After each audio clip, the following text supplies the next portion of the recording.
What's going on, everyone? So, the signing of Trey Jemison likely signals that the Lakers might not bring in a center, or at least a big name center, right? Like Nikola Vucevic, does this take him off the board? Now, there is an argument to be made that, if they trade, say, Christian Wood and, say, a Jackson Hayes via various trades, that maybe they have a need for, even if they get a Nikola Vucevic, might need that kind of backup third center, maybe even two. So Jemison might be that for them. They might be looking, and I honestly probably prefer him best as like your third center, as opposed to like your primary backup. But I do think, especially come playoff time, I do think he can fit and play a role. But one of the targets that the Lakers have been linked to, and I've wanted, many others have really wanted, is a Day'ron Sharpe.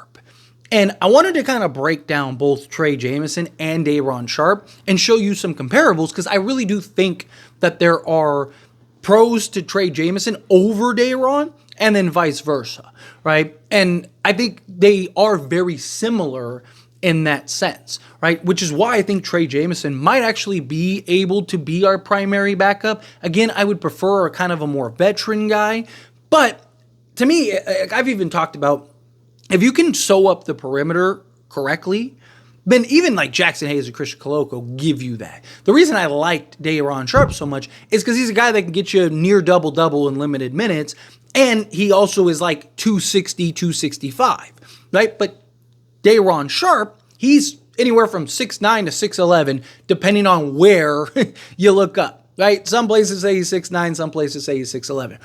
However, Day'ron Sharpe, let's call it 6'10. Say 6'10. Let's meet in the middle. 6'10, right? 260, 265. Trey Jemison is 6'10, 6'11 to 270, right? Both guys have, wingspans into the 7 feet, which is good. That's what you want. Jemison has, 7'1 wingspan. So like 7'1, 7'2. So you got two guys that are very comparable, size, weight, physicality. Both guys like to be very physical on the interior. Both guys are very good rebounders. Both guys can protect the rim. Trey Jemison, actually, in my opinion, is a better rim protector than a Day'ron Sharpe. Trey Jemison is also a little more athletic. Now, Trey Jemison is also 25. Day'ron Sharpe is 23. So that 2 years, 2 years doesn't sound like a ton, but by NBA standards, it's a lot, right? In 2 years, Day'ron Sharpe could be the clear-cut favorite. I think right now, both guys are very similar. Both guys are very comparable, right? Like both guys, again, like I mentioned, similar size, similar strength. Both guys have the ability to run the floor, set good screens, set good picks, help with the rebounding department, help block shots, and just kind of help on the interior. The one thing that Trey Jemison doesn't really have, and where probably the biggest argument for a Day'ron Sharpe would be the three-point shooting, right? Because one guy, not shooting great, but has shown the ability to potentially stretch the floor and shoot the three ball. So you look at a Trey Jemison, right?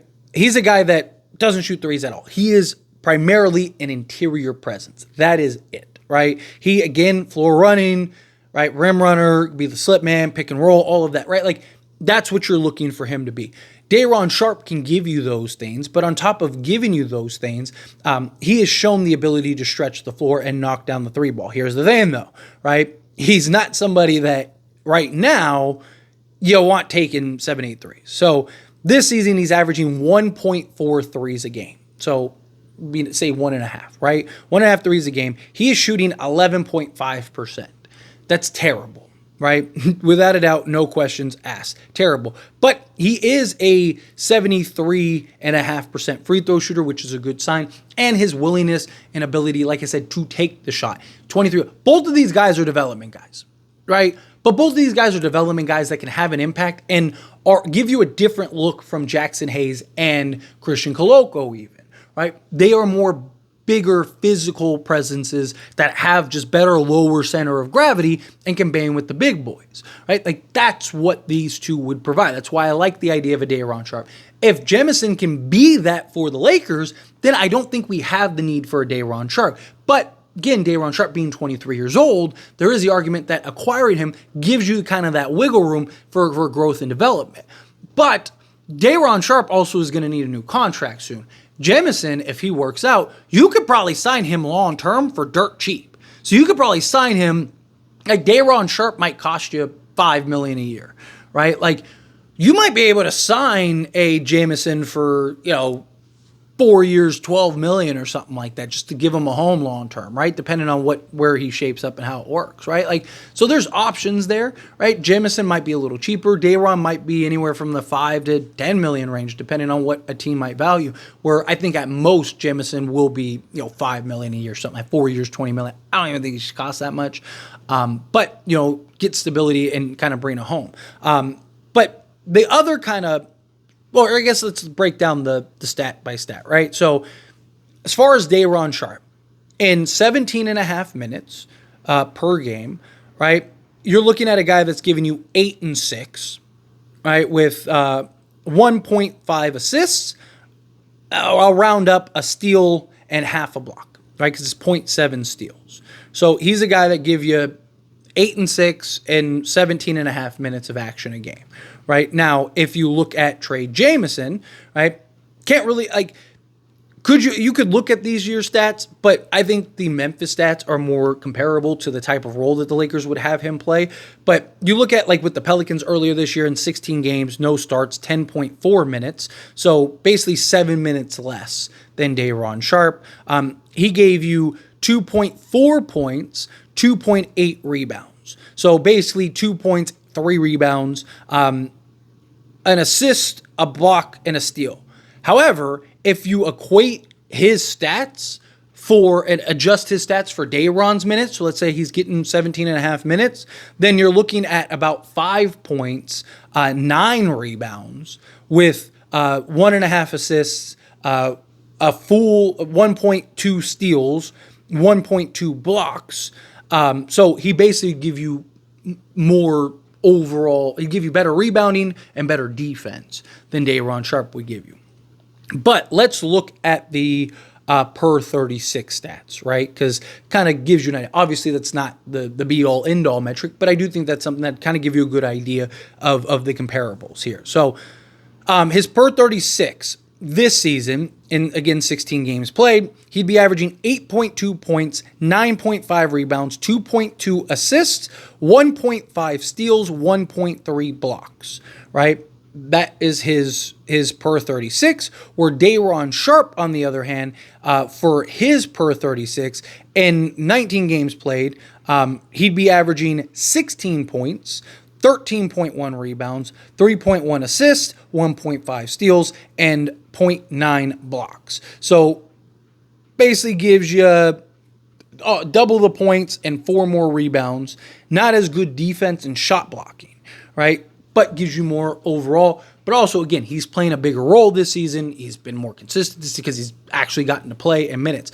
Now, if you look at the Memphis season, this was Trey's best season, right? And the reason I want to look at the Memphis season is because I think that that's the type of role he'd be playing for the Lakers, right? I think that that's the type of opportunity because he'd probably be your primary backup at that point for the Lakers. So I do think he'd be playing somewhere in the 15 to 20 minute range.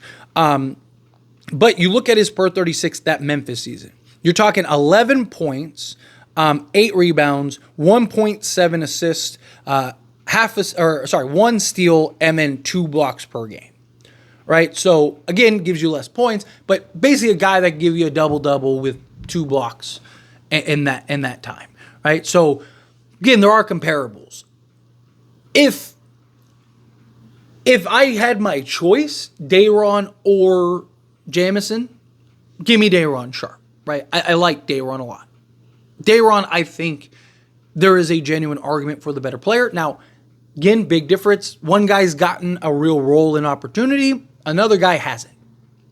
That could be the very difference. What does Jemison look like with a real role, real opportunity, night in and night out? He knows his role. He knows what he's supposed to play. He knows what he's supposed to do, right? The closest thing we had was Memphis, and he was really good for Memphis, right? So there is that caveat. But when you start putting assets into play, is Day'ron Sharpe worth, or is he 2 seconds better than Jemison? Right now, no. If, let's say both guys were free agents, give me Day'Ron all day, including Sunday. But you start adding in the actual circumstances here.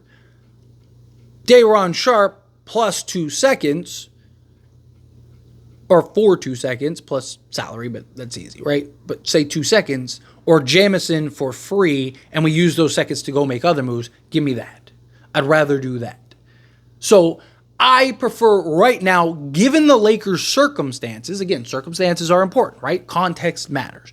Given the Lakers' context right now, Jemison is the guy I would prefer right now. Long term, and just like, again, both guys all equal, yes, give me Day'Ron Sharpe. But as always, this is a discussion, and I pass a question on you. Let me know your thoughts and opinions down in the comments below. What do you think? How do you feel? What are your thoughts? Do you agree with me? Disagree with me? Kind of mixed in the middle? However you feel, whatever your thoughts are, I'd love to hear it either way, so let me know down in the comments below. That being said, if you haven't liked this video, hit that like button. Helps me a lot. Lets me enjoy these types of videos, and I truly appreciate it. Not subscribe channel, hit that subscribe button. Turn on the bell notifications. Appreciate y'all. See you in the next one. Thank you.